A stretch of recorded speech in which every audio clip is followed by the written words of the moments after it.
Hello students, हम लोग atoms and molecule chapter पढ़ रहे हैं और एटम्स एंड मॉलिक्यूल्स में हम लोग पढ़ रहे हैं मोल कॉन्सेप्ट के numericals. Is it okay?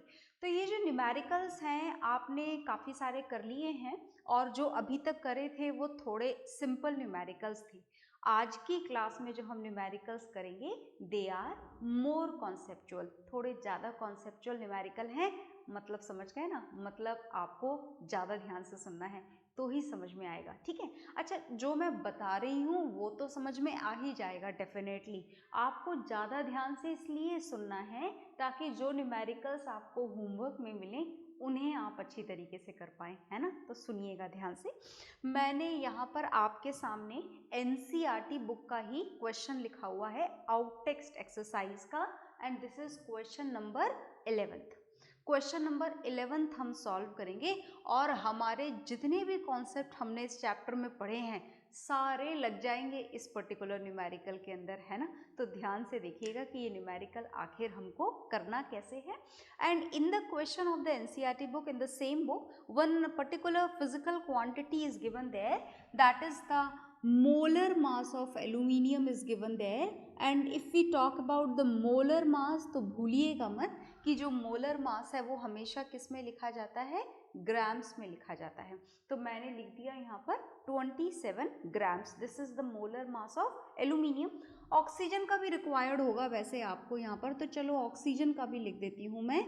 Oxygen का तो अब तक याद हो गया होगा आपको, 16 ग्राम। कंफ्यूज मत होइएगा, ये मोलर मासेस लिखे हैं इसीलिए ग्राम लगाया है। अगर मैं एटॉमिक मास लिखती तो ग्राम की जगह हम यहाँ पर यूज करते यूनिट्स। क्या यूज करते हम? यूनिट्स यूज करते। तो चलिए देखिए ध्यान से, आगे देखिए। हमें क्या करना है? Calculate the number of aluminium ions. Number of aluminium ions की कैलकुलेशन करनी है। अब आप बोलेंगे कि आयंस के लिए तो हमने कोई फॉर्मूला पढ़ा ही नहीं। तो देखिएगा, एल्यूमिनियम आयंस का मतलब एल्यूमिनियम एटम्स, क्योंकि जितने एटम्स होंगे उतने ही आयंस होंगे। तो कंफ्यूज मत होइए, यहाँ पर इस आयंस वर्ड से कंफ्यूज मत होइए। Number of aluminium ion will be exactly same as that of number of aluminium atoms. तो आगे देखिएगा, present in 0.051 gram aluminium oxide. तो आपके पास में एल्यूमिनियम ऑक्साइड गिवन है, और कितना एल्यूमिनियम ऑक्साइड गिवन है? 0.051 ग्राम एल्यूमिनियम ऑक्साइड। और इस 0.051 ग्राम, चलो लिख लेते हैं पहले, तो चीज़ें आपके लिए थोड़ी और क्लियर हो जाएंगी। हम सॉल्यूशन के लिए लिख लेते हैं कि हमें यहाँ पर मास गिवन है। किसका मास गिवन है? मैंने पहले ही बोल दिया था, बहुत ध्यान से सुनिएगा, है ना? गिवन मास हमें किसका गिवन है? यहाँ पर given mass of aluminium oxide. और कितना गिवन है एल्यूमिनियम ऑक्साइड का मास? एल्यूमिनियम ऑक्साइड का मास हमें गिवन है 0.051 ग्राम। तो क्या इसी गिवन मास को हम काम में ले लें एल्यूमिनियम आयंस कैलकुलेट करने के लिए? बिल्कुल भी नहीं। देखिए, ये तो पूरे एल्यूमिनियम ऑक्साइड का मास गिवन है, जिसमें कुछ हिस्सा एल्यूमिनियम का है और कुछ हिस्सा ऑक्सीजन का, और कैलकुलेशन हमें सिर्फ एल्यूमिनियम आयंस की करनी है, और ये मास पूरा एल्यूमिनियम ऑक्साइड का गिवन है। मतलब ये फिलहाल हमारे कुछ ज़्यादा काम का नहीं है।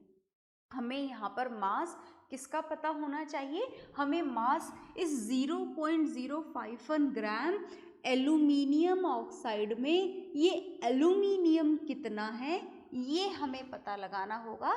That mass will be helpful for us. अब उसकी कैलकुलेशन कैसे की जाएगी उसके तरीके को आप ध्यान से देखिए। For that first we have to calculate the molar mass. Question थोड़ा लेंदी है, ध्यान से समझना बहुत ज़रूरी है। क्वेश्चन को देखना और उसे as it is note down करना is not that much important, है ना? कॉन्सेप्ट क्या यूज़ किया है वो समझना बहुत ज़रूरी है, तो ध्यान से सुनिएगा। तो molar mass of aluminium oxide has to be calculated here. हमें मोलर मास निकालना पड़ेगा एल्यूमिनियम ऑक्साइड का। तो दिस इज़, बहुत ध्यान से देखना, 2 × 27। समझ में आ गई होगी बात कि 2 यहाँ पर एल्यूमिनियम आयंस हैं आयंस है ना, यस एल्यूमिनियम आयंस है, और 27 एल्यूमिनियम के एक एटम का मास है। अब अगर आप ये सोच रहे हो कि एटम और आयन के मास में डिफरेंस होता है क्या, no, we will consider them same, is it okay. Plus oxygen, oxygen is 3 into आएगा यहाँ पर 3 इंटू 16 है ना, 16 is the mass of 1 atom of oxygen. Okay, आगे देखिएगा 2 इंटू 27 यहाँ पर कितना हो जाएगा, 2 इंटू 27 हो जाएगा यहाँ पर 54, प्लस 16 इंटू 3 कितना हो जाएगा, 16 इंटू 3 हो जाएगा 48। अब आप इसको ऐड कर लेंगे, और ऐड कर लेंगे तो आपको मिलेगा 102 ग्राम्स। बहुत ध्यान से देखना, ये आपने क्या कैलकुलेट करा है, मोलर मास। किसका कैलकुलेट करा है, एल्यूमिनियम ऑक्साइड का। कितना आ गया है, 102 ग्राम। बहुत ध्यान से सुनिएगा, 102 gram is the molar mass of aluminium oxide. ये एल्यूमिनियम ऑक्साइड का मोलर मास है 102 ग्राम। अब अगर मैं आपसे पूछूं कि इस 102 ग्राम एल्यूमिनियम ऑक्साइड में एल्यूमिनियम कितना प्रेजेंट है, तो आपका आंसर होगा 54 ग्राम, है ना। ये एल्यूमिनियम की कैलकुलेशन हमने यहाँ करी है, दिस इज 2 इंटू 27। तो चलिए हम लिख देते हैं, क्या लिखेंगे हम, 102 gram of aluminium oxide contain, 102 gram of aluminium oxide में एल्यूमिनियम कितना प्रेजेंट है, 54 gram of aluminium. Is it okay.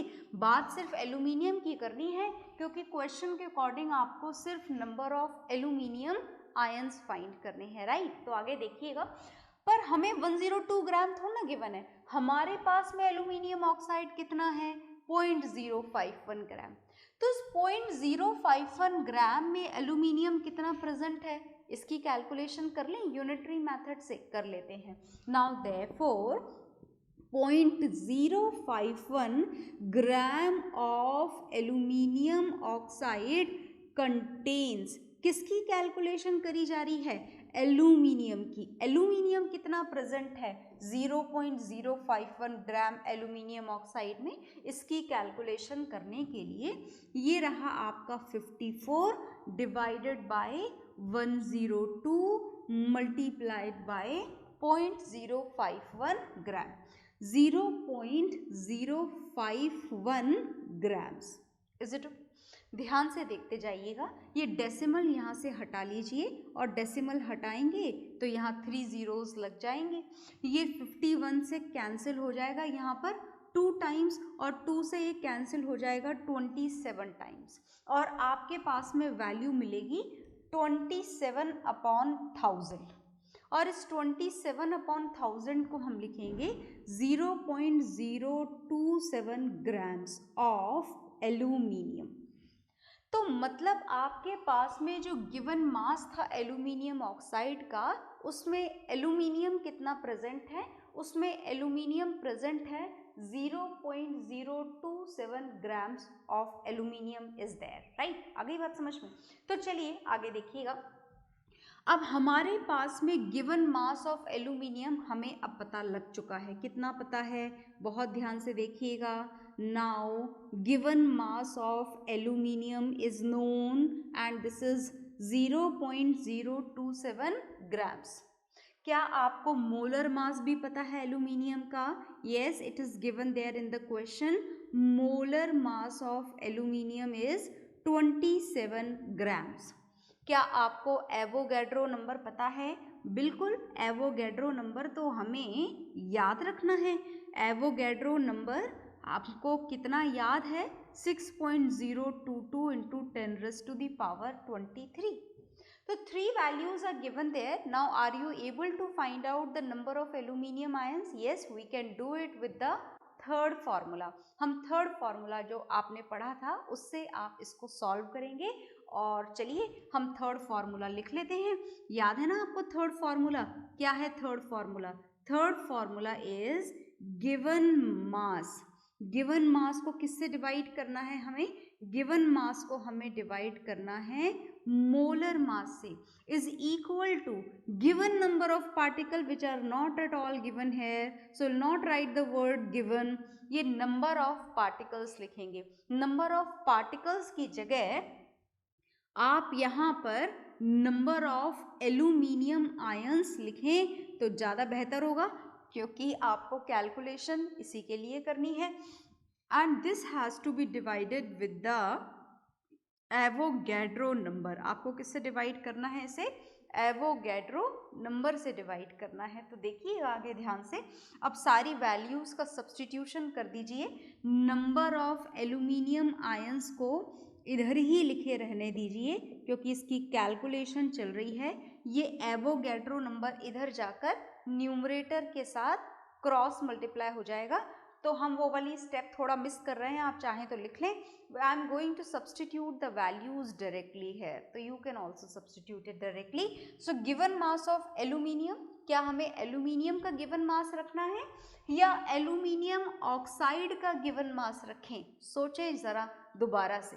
तो देखिए, सोचने की बात यह है कि कैलकुलेशन एल्यूमिनियम आयंस की हो रही है, तो अगर कैलकुलेशन एल्यूमिनियम आयंस की होगी तो मास भी यहाँ पर एल्यूमिनियम का रखा जाएगा। Is it okay? तो गिवन मास ऑफ एल्यूमिनियम हमने कितना निकाला था? 0.027 ग्राम। इतने एल्यूमिनियम ऑक्साइड में एल्यूमिनियम कितना था? 0.027 ग्राम। बाकी बचा हुआ क्या था? ऑक्सीजन। Is it okay? तो चलिए वैल्यूज लिखते हैं। This is 0.027 gram divided by molar mass multiplied by Avogadro number. तो मुझे पता है एवोगैड्रो नंबर आपको बहुत अच्छे से याद है। This is 6.022 into 10 raised to the power 23. Now the remaining calculation is very easy. बहुत आसान है। देखिएगा, ये डेसिमल यहाँ से आप हटा दीजिए और हटाते ही यहाँ पर आ जाएंगे 1000 आ जाएगा, 3 0 आ जाएंगे। इसको मत आप बिल्कुल भी टच करो, इसको एज इट इज छोड़ दो। ये 27 से 27 कैंसिल हो जाएगा। अब देखिएगा ध्यान से, 6.022 into 10 raised to the power 23। ये क्या आया आपके पास में आंसर? क्या ये हमारा नंबर ऑफ एल्यूमिनियम आयंस आ गया है? चेक कर लें जरा। तो आप इसे नोट डाउन कर लीजिए। Then we will do something more, कुछ और करेंगे हम यहाँ पर। नंबर ऑफ एल्यूमिनियम आयंस को आप फिलहाल यहाँ पर नोट डाउन करिए। ओके,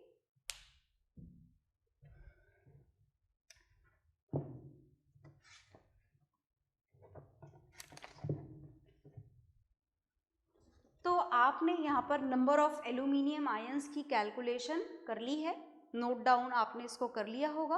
पॉज करके नोट डाउन करें, और नोट डाउन करने से ज़्यादा बेहतर है कि अगर आपको ये समझ में आ गया है तो बिना देखे, बिना इसको देखे आप अपने आप इस क्वेश्चन को एक बार सॉल्व करें। ठीक है, तो इसको नोट डाउन करने के बाद में notes are given there, notes आपको मिले हुए हैं। तो हम नोट्स की वर्कशीट के पेज नंबर 11 का क्वेश्चन नंबर 8 अब सॉल्व करने जा रहे हैं, और इसको मैं रफ करने जा रही हूँ। तो अगर नहीं नोट डाउन करा है तो आप बिना देखे इसे एक बार सॉल्व करेंगे। राइट,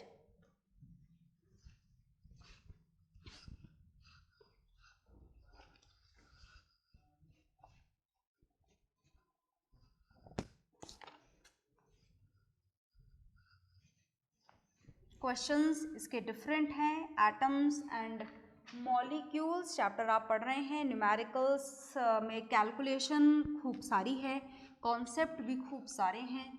तो आपको जो काम करना है वो बड़े ध्यान से करना है।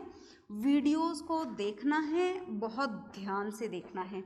और अगर एक बार में क्वेश्चन समझ में ना भी आ रहा हो तो वीडियो आपके पास में है, एक बार और देख लें तो काम आपका शायद थोड़ा आसान हो जाएगा। ओके, तो आज जो क्वेश्चन मैं आपको बता रही हूँ, फर्स्ट क्वेश्चन भी डिफरेंट था, और अब हम जो सेकंड क्वेश्चन सॉल्व करेंगे that is also different. We can not use the formula which we did directly. हम डायरेक्टली इस फॉर्मूले को काम में नहीं ले सकते हैं। सेकेंड क्वेश्चन में भी आपकी नॉलेज का लेवल बिल्कुल हाई होना चाहिए, then only you will be able to understand whatever I am going to do on the board. Okay, so revise the concepts well and then look at this video.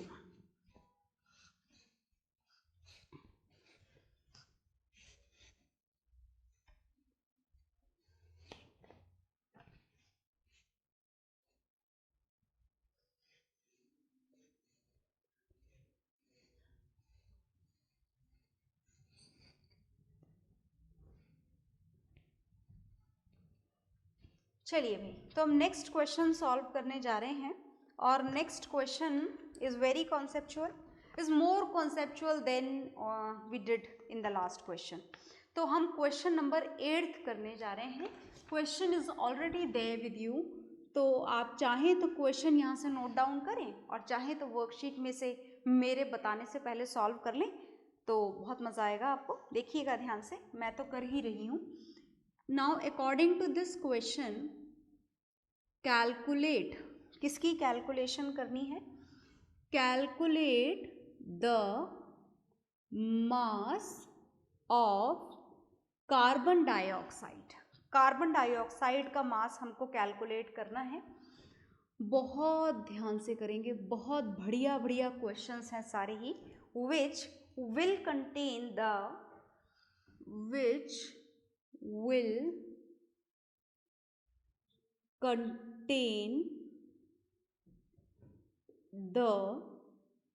इसमें mole concept भरपूर तरीके से आपको काम में लेना है.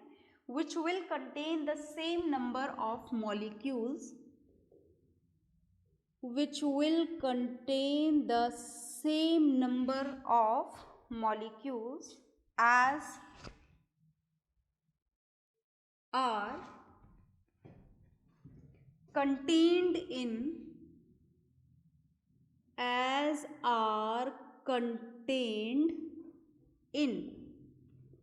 40.0 लिखा है. आप चाहें तो लिखें, और आपको पता है कि पॉइंट के बाद अगर सिर्फ 0 हो तो आप इग्नोर कर सकते हैं. 40 ग्राम ऑफ ऑक्सीजन. देखिए, बात मॉलिक्यूल की हो रही है, तो ऑक्सीजन का भी मॉलिक्यूल आपको यहाँ पर काम में लेना है. तो when we talk about the molecule of oxygen, we can write the oxygen gas. अब देखो, इस क्वेश्चन को हम थोड़ी सी बात में शुरू करेंगे. पहले मैं आपको एक बात रिवाइज करवाना चाहती हूँ. This is the mole concept for molecules. देखिए, जब बात मोल कॉन्सेप्ट की हो तो बड़े ध्यान से सुनेंगे. बात हम मोल कॉन्सेप्ट की रिवाइज करने जा रहे हैं. वैसे अगर आपको बहुत अच्छे से समझ में आ चुका है तो इस रिवीजन की एज सच आपको ज़रूरत नहीं है, और कहीं लग रहा है कि थोड़ा बहुत माइनस में जा रहा है तो आप इसको थोड़ा ध्यान से सुनेंगे दोबारा से. हम मोल कॉन्सेप्ट की बात कर रहे हैं, and according to this mole concept भी फिलहाल हम मॉलिक्यूल्स के लिए रिवाइज करने जा रहे हैं. तो when we talk about the molecules, तो if we have 1 mole of molecules, तो बड़े ध्यान से सुने हैं ना, अगर आपके पास में 1 मोल ऑफ मॉलिक्यूल्स हैं, इज इट ओके, तो इसका मतलब बिल्कुल कंफर्म है, ये मॉलिक्यूल किसी भी सब्सटेंस का हो. 1 mole of molecule of any substance.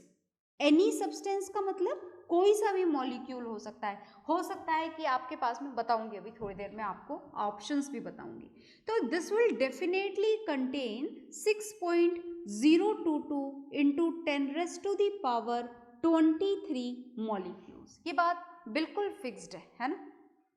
अगर आपके पास में 1 मोल ऑफ मॉलिक्यूल्स हैं तो उसमें कितने मॉलिक्यूल्स होंगे?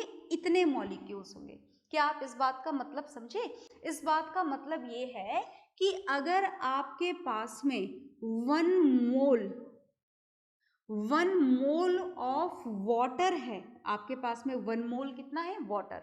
अब मैं आपसे पूछूं कि how many molecules will be there in 1 mole of water, then the answer is same, that is 6.022 into 10⁻23 molecules. कितने molecules होंगे? इतने. किसके? डेफिनेटली वाटर के. अगर आपके पास में 1 मोल किसी और का हो, जैसे फॉर एग्जाम्पल आपके पास में 1 mole of carbon dioxide gas हो तो कितने मॉलिक्यूल्स होंगे? एग्जैक्टली सेम, पर किसके होंगे? डेफिनेटली बात कार्बन डाइऑक्साइड की हो रही है तो मॉलिक्यूल्स भी कार्बन डाइऑक्साइड के होंगे। अगर आपके पास में 1 मोल ऑफ NaCl हो, पहचानते तो हो ना NaCl को, sodium chloride, that is common salt, is it okay? अगर आपके पास में 1 मोल ऑफ सोडियम क्लोराइड हो तो कितने मॉलिक्यूल होंगे 1 मोल के अंदर? Exactly same NaCl। आ गई बात समझ में? अच्छा, अगर मैं बोलूं कि 1 मोल नहीं है आपके पास में, तो आपके पास में हाफ मोल है। हाफ मोल किसका है? किसी का भी, जैसे वाटर का। तो हाफ मोल अगर वाटर का लेंगे तो नंबर ऑफ मॉलिक्यूल्स 1 मोल में इतने थे तो हाफ मोल में कितने रह जाएंगे? इसके जस्ट हाफ, है ना? कितने रह जाएंगे? 3.011 into 10⁻23 molecules of water. And the same thing happens with the all. सबके साथ वही होगा। अगर आपके पास में कार्बन डाइऑक्साइड के हाफ मोल होंगे तो उसमें भी इतने मॉलिक्यूल्स होंगे। अगर आपके पास में सोडियम क्लोराइड का हाफ मोल होगा तो उसमें भी इतने मॉलिक्यूल्स होंगे। मतलब नंबर ऑफ मोल और नंबर ऑफ मॉलिक्यूल्स का रिलेशन जो है वो कैसा है? यूनिवर्सल रिलेशन है। आप इस दुनिया में किसी भी सब्सटेंस के 1 मोल ले लो, किसी भी सब्सटेंस के, जो आपकी मर्जी हो, तो उसके अंदर कितने मॉलिक्यूल्स होंगे? This much. अगर आपने किसी भी सब्सटेंस के हाफ मोल ले लिए तो उसमें कितने मॉलिक्यूल्स होंगे? This much. अगर 1/4 ले लिए तो उसमें भी एग्जैक्टली इसको 1/4 कर दीजिए आप, तो that will be equal to the number of molecules in 1/4 mole. मतलब मोल और मॉलिक्यूल्स का रिलेशन कैसा है? यूनिवर्सल रिलेशन है, that is similarly applicable for all the substances which are present in our universe, right? And on this concept only the question is based which is there in front of you. So let us start with the question हम solve करना शुरू करते हैं। और उससे पहले ये आप नोट डाउन जरूर करिएगा, है ना? नोट डाउन हर चीज करा करिए। तो आई होप आपने नोट डाउन कर लिया होगा। मोल कॉन्सेप्ट का हमने हल्का से एक रिव्यू देखा है, just that part only which is needed in the question given. तो अब आप क्वेश्चन मुझे लगता है सॉल्व कर सकते हैं, तो कर लीजिए सॉल्व। देखिए जरा क्वेश्चन, बड़ा इम्पोर्टेंट सा, बहुत ही कॉन्सेप्चुअल, बहुत ही बढ़िया, यूँ आप बोल सकते हैं कि हाई ऑर्डर थिंकिंग स्किल वाला क्वेश्चन लिखा हुआ है आपके सामने, बहुत ही बढ़िया। और ये क्वेश्चन अगर आपने कर लिया तो मतलब आप समझ जाओ कि आप मोल कॉन्सेप्ट के मास्टर हो चुके हो, इज इट ओके? तो चलिए शुरू करते हैं सॉल्यूशन, है ना? तो बहुत ध्यान से देखिएगा, और जैसा कि मैं बार बार बोल रही हूँ, मेरे बताने से पहले करते हैं तो मज़ा बहुत आता है। तो आप चाहें तो वीडियो को पॉज करें और एक बार क्वेश्चन को ट्राई करें। Answers are also given there at the back, okay? तो उसमें से आप आंसर भी वेरीफाई कर सकते हैं। तो calculate the mass of carbon dioxide. तो क्वेश्चन इज दिस, हमें मास पता लगाना है किसका? कार्बन डाइऑक्साइड का, which will contain the same number of molecule as contained in 40 gram of oxygen. अब आप जो सोच रहे हो ना, जो काम इस क्वेश्चन में करना है वो एक्चुअली बिल्कुल भी नहीं करना है। क्वेश्चन हमें कुछ और ही तरीके से सॉल्व करना है, तो देखिएगा कि कैसे सॉल्व करें। देखो ग्राम्स में भी डिफरेंट है ना, ऑक्सीजन थोड़ा लाइटर है, कार्बन डाइऑक्साइड कंपैरेटिवली थोड़ा हैवियर है, तो कंपैरिजन ग्राम्स का नहीं है। मैंने आपको अभी थोड़ी देर पहले जो यूनिवर्सल लॉ बताया था, it is applicable only for the number of moles and molecules. तो चलिए हम सबसे पहले ये पता लगाते हैं कि ये जो 40 ग्राम ऑक्सीजन गैस आपके पास में गिवन है, इसमें नंबर ऑफ मोल्स कितने हैं। तो whatever is there noted down. Given mass हमको पता है, और गिवन मास हमें किसका पता है? Given mass of oxygen gas. Molecule की बात हो रही है, और आपको याद होना चाहिए कि ऑक्सीजन का मॉलिक्यूल O2 होता है। तो आप यहाँ पर गिवन मास है ऑक्सीजन का, कितना गिवन है? 40 ग्राम्स। क्या आपको ऑक्सीजन का मोलर मास पता है? और पता है तो बहुत बढ़िया बात है, और नहीं पता है तो कैलकुलेट कर लेते हैं। Molar mass of oxygen gas. Molar mass of oxygen gas कैसे निकाला जाता है? O2, उसके लिए हमें मॉलिक्यूल पता होना चाहिए, एंड 2 × 16, ये काम हम बहुत बार कर चुके हैं। Is it okay? That means molar mass of oxygen is 32 grams. So now are you able to find out the number of moles present in 40 gram of oxygen? 32 ग्राम में ऑक्सीजन के कितने मोल प्रेजेंट है? ये तो पता है ना आपको, 1 मोल। तो क्या हम 40 ग्राम्स में number of moles find out कर लें? बिल्कुल कर लेते हैं। देखिएगा ध्यान से, नंबर ऑफ मोल्स का आप यूनिटरी मेथड से भी कर सकते हैं। मैं डायरेक्टली यहाँ पर फॉर्मूला काम में लेने जा रही हूँ, आप जैसे चाहें वैसे कर सकते हैं। दोनों मेथड आपको बताए जा चुके हैं। तो नंबर ऑफ मोल्स का फॉर्मूला होता है गिवन मास अपॉन मोलर मास। गिवन मास यहाँ पर है 40 ग्राम्स और मोलर मास है यहाँ पर 32 ग्राम्स। तो इसे 4 के टेबल से कैंसिल कर दीजिए, और 4 के टेबल से जब आप इसे कैंसिल करेंगे तो यहाँ पर आ जाएगा 10 और यहाँ पर आ जाएगा 8। थोड़ा और कैंसिल कर देते हैं 2 के टेबल से, और ये वैल्यू मिल जाएगी 5/4 मोल्स। तो ऑक्सीजन के 40 ग्राम्स में कितने मोल्स प्रेजेंट है? 5/4 मोल्स आर प्रेजेंट है। अब आगे देखें जरा काम कि हमें आगे क्या करना है। क्वेश्चन को एक बार दोबारा रीड कर लेते हैं। Calculate the mass of carbon dioxide which will have the same number of molecule as contained in 40 gram of oxygen। तो आपने तो नंबर ऑफ मोल निकाले हैं, नंबर ऑफ मॉलिक्यूल्स तो निकाले ही नहीं, और ज़रूरत भी नहीं है निकालने की, क्योंकि नंबर ऑफ मोल्स और मॉलिक्यूल्स का रिलेशन क्या होता है? सेम होता है, यूनिवर्सल होता है, हमेशा सेम। मतलब ऑक्सीजन के 5/4 मोल के अंदर जितने भी मॉलिक्यूल्स होंगे that will B same even for the carbon dioxide. मतलब आपको कार्बन डाइऑक्साइड के 5/4 मोल का मास निकालना है। तो हम लिखेंगे कि 5/4 moles of carbon dioxide and oxygen gas will be having the same number of molecules। Molecule same होंगे, और कारण हम पहले ही समझ चुके हैं। मतलब आपको कार्बन डाइऑक्साइड के मोल्स पता लग गए हैं। क्या अब आप इसका मास पता लगा सकते हैं? बिल्कुल पता लगा सकते हैं। तो देखिएगा ध्यान से, अब हमें मास पता लगाना है। फॉर्मूला दोबारा से ये वाला काम में लेना है, number of moles is equal to mass upon molar mass. तो नंबर ऑफ मोल्स हमारे पास में कितने हैं? 5/4 is equal to given mass कितना है, वही तो हमें कैलकुलेट करना है। और मोलर मास किसका यूज करेंगे आप यहाँ पर? Now the calculation is for carbon dioxide. तो मोलर मास आप कार्बन डाइऑक्साइड का यूज करेंगे, और वो मैं आपको बहुत बार सिखा चुकी हूँ। तो मैं यहाँ पर डायरेक्टली लिख रही हूँ, this is 44। You can calculate it, आप कैलकुलेशन कर सकते हैं। इस मास को यहीं लिखे रहने दीजिए, और इस 44 को इधर ले आइए क्रॉस मल्टीप्लाई करके। तो 4 से ये कैंसिल हो जाएगा 11, और 11 × 5 हो जाएगा 55 gram. And this is the mass of carbon dioxide which will be having the same number of molecule as present in 40 grams of oxygen gas. So note it down whatever is there on the board.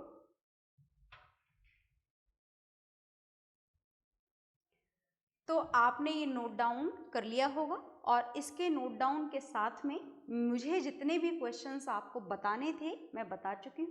बाकी के question की practice आपको करनी है, और जो doubt हो उसे क्लियर करना है। और नेक्स्ट क्लास में हम स्टार्ट करेंगे new chapter. Okay, bye everyone.